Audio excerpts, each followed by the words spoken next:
आज हम वैदिक सभ्यता के बारे में जानेंगे। आखिर वैदिक सभ्यता किसे कहते हैं, इसका स्थापना किनके द्वारा किया गया था, इसका क्षेत्र का विस्तार कहाँ तक था और इसका समय सीमा क्या था। आइए जानते हैं वैदिक सभ्यता।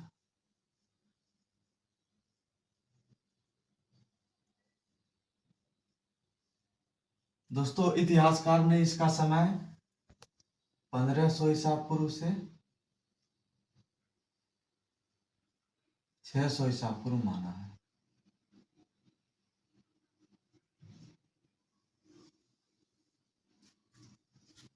दोस्तों, वैदिक सभ्यता की जानकारी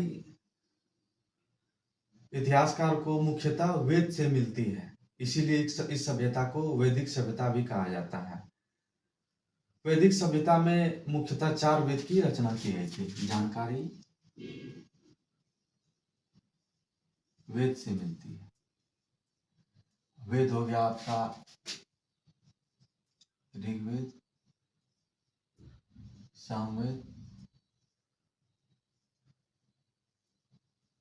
यजुर्वेद, अथर्ववेद।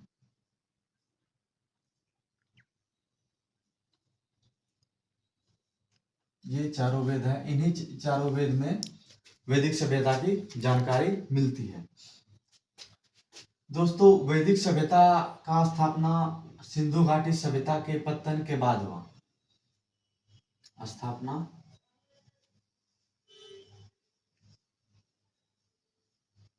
सिंधु घाटी सभ्यता का पतन हुआ और इसके बाद वैदिक सभ्यता की स्थापना हुई।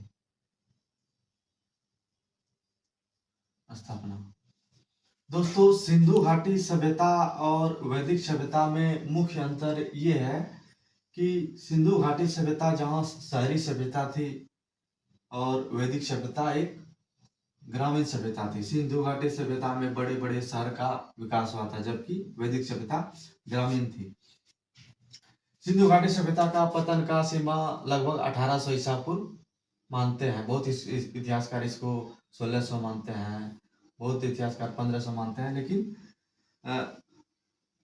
1800 मान सकते हैं। उसके बाद धीरे धीरे कुछ समय के बाद ही वैदिक सभ्यता की स्थापना किया गया था। दोस्तों, सबसे बड़ा प्रश्न चिन्ह यह है कि वैदिक सभ्यता की स्थापना किसके द्वारा किया गया। तो बताया जाता है कि इसकी स्थापना आर्य के द्वारा किया गया था। तो एक और प्रश्न उठता है कि आर्य कहां से आए थे। सबसे बड़ा प्रश्न ये उठता है कि आर्य कहां से आए थे। तो आर्य कहां से आए थे, इसके बारे में इतिहासकार का अलग अलग मत है। मत अलग अलग है।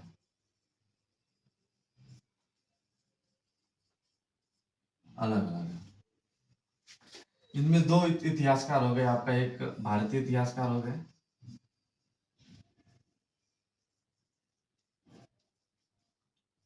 दूसरा आपका विदेशी इतिहासकार हो गए।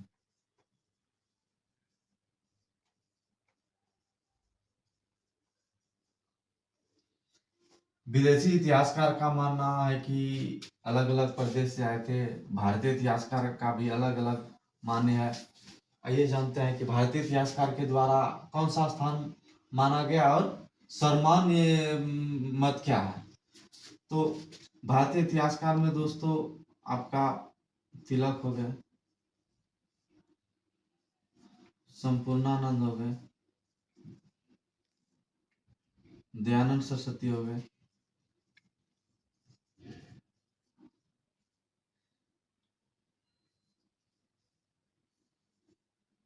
दयानंद सरस्वती हो गए और आपका एक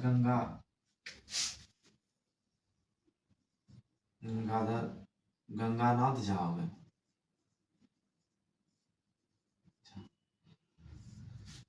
तो दोस्तों, तिलक के द्वारा क्या बोलते हैं, उत्तरी ध्रुव माना गया था कि आर्य उत्तरी ध्रुव से आए थे।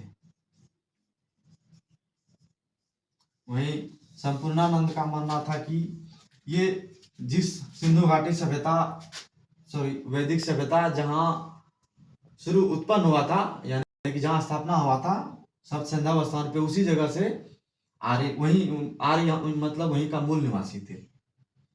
सप्त सिंधु प्रदेश से ही थे, संपूर्णानंद का मानना है। दयानंद सरस्वती का मानना है कि ये तिब्बत से आए थे, आर्य तिब्बत से आए थे।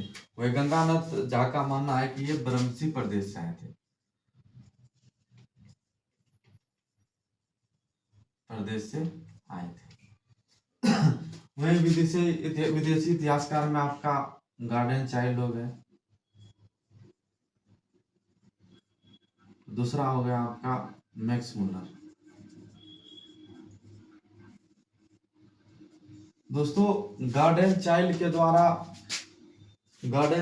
द्वारा दक्षिणी रूस को माना है कि आर्य दक्षिणी रूस से आए थे। वही मैक्स मुलर का मानना है कि आर्य मध्य एशिया से आए थे।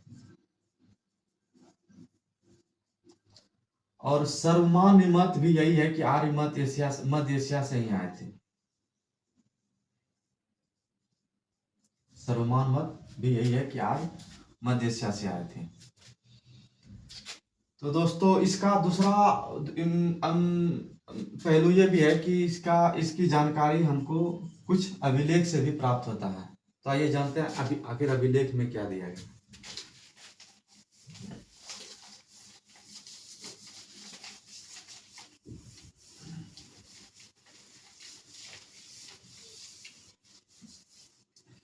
दोस्तों एक अभिलेख आपका है, पहला नंबर कस्सी अभिलेख।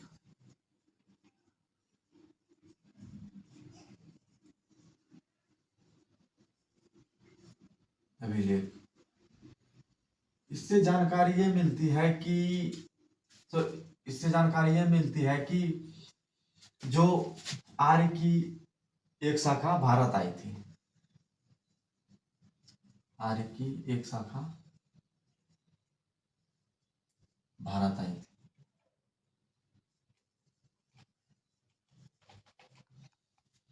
और दूसरा अभिलेख है आपका बोगाजकोई अभिलेख।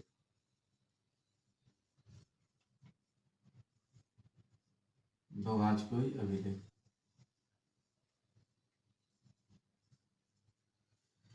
इसमें ये उल्लेख है कि ये आपका एशिया माइनर से प्राप्त हुआ था।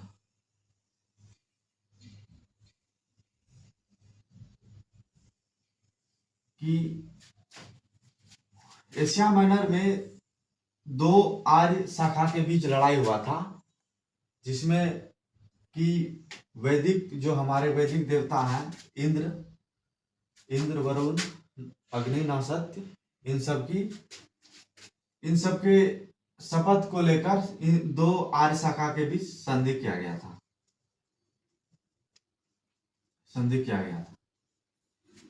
वैदिक देवता का शपथ लेके।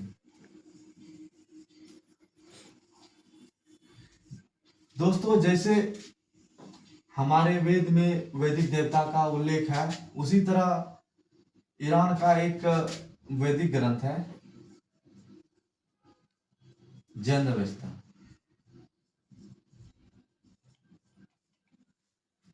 तो ये ईरान का एक प्रमुख वैदिक ग्रंथ है, और इसमें भी जो वैदिक देवता है हमारे, जैसे कि वैदिक काल का जो वैदिक देवता है, उनका उल्लेख जैन अवेस्ता में भी मिलता है।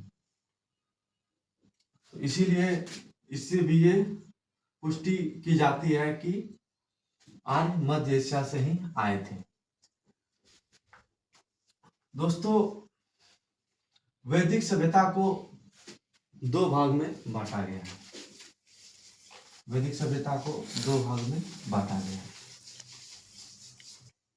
दोस्तों वैदिक सभ्यता को दो भाग में बांटा गया है। पहला हो गया ऋग्वैदिक काल। इसका समय 1500 ईसा पूर्व से 1000 ईसा पूर्व माना जाता है। वही दूसरा हो गया आपका उत्तर वैदिक उत्तर वैदिक काल। इसका समय 1000 ईसा पूर्व से 600 ईसा पूर्व माना जाता है। दोस्तों, ऋग्वैदिक काल को ऋग्वैदिक इसीलिए भी कहा जाता है क्योंकि इस ऋग्वैदिक काल में सिर्फ ऋग्वेद की रचना की गई थी। रचना सिर्फ ऋग्वेद। वहीं उत्तर वैदिक काल में बाकी 3 वेद आपका हो गया, सामवेद,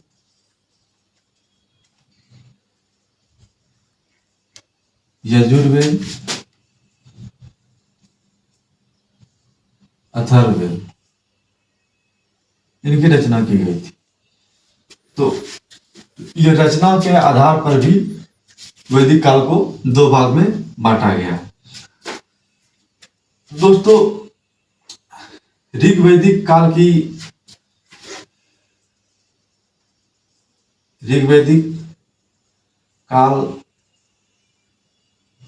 की सीमाएं कहाँ थी, इसके बारे में बात करेंगे। कहाँ तक थी, कहाँ तक। दोस्तों, आपका ये हो गया उत्तर, ये हो गया दक्षिण, ये पूर्व, ये पश्चिम। तो ऋग्वेद में ये उल्लेख है कि पूर्व में यमुना नदी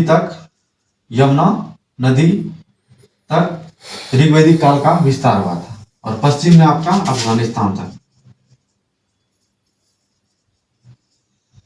वहीं उत्तर में हिमालय से लेकर दक्षिण में अरावली पहाड़ी तक ऋग्वैदिक काल का क्षेत्र माना जाता है। इसका उल्लेख ऋग्वेद में मिलता है। वहीं दोस्तों, यजुर्वेद का एक ब्राह्मण ग्रंथ है जिसको बोला जाता है शतपथ ब्राह्मण। इसमें ये उल्लेख मिलता है कि जैसे जैसे सभ्यता का विकास हुआ तो ये सभ्यता इस क्षेत्र से आगे बढ़ी और इसका क्षेत्र थोड़ा सा क्षेत्र में विस्तार हुआ और ये इसका विस्तार क्रमशः इस तरह बढ़ा। तो उत्तर, दक्षिण, पूर्व, पश्चिम। पूर्व में ये फिर अब चले जाएंगे ये गंडक नदी तक। ये बिहार यूपी के सीमा के पास। वहीं आपका पश्चिम में तो अफगानिस्तान था। उत्तर में आपका हिमालय था और दक्षिण में आपका ये बढ़ के नर्मदा नदी तक पहुंच गया था। नर्मदा नदी तक इस वैदिक सभ्यता का जब विकास हुआ तो उत्तर वैदिक काल में ये क्षेत्र बढ़ के इतना हो गया। तो दोस्तों, आज की कक्षा यहीं समाप्त होती है। Thank you.